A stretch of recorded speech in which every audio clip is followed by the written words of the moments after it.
Please permit me a point of personal privilege this morning as I depart from the usual format for a minute message. For you see, today, July 1, is our 60th wedding anniversary. 60 years. And indeed, we have seen it for better. We've seen it for worse. We've seen it for richer. We've seen it for poorer. We've seen it in sickness. We've seen it in health. We've seen it in joy. We've seen it in despair. We've seen it in frustration and anger. We've seen it in reconciliation and coming together again.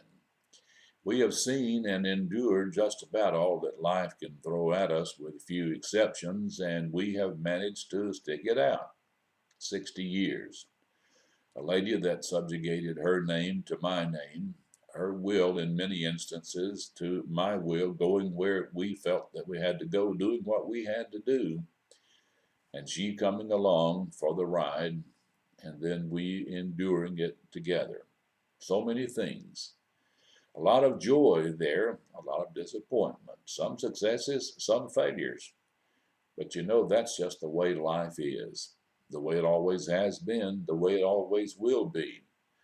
So, to this lady who has endured me and with whom we've had a working relationship and a loving relationship for the past 60 years, I say thank you, Sandy Sadler Howell, for hanging in there.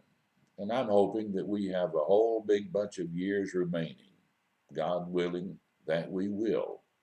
And it'll be the same thing: love and endurance, compassion, kindness, some frustration.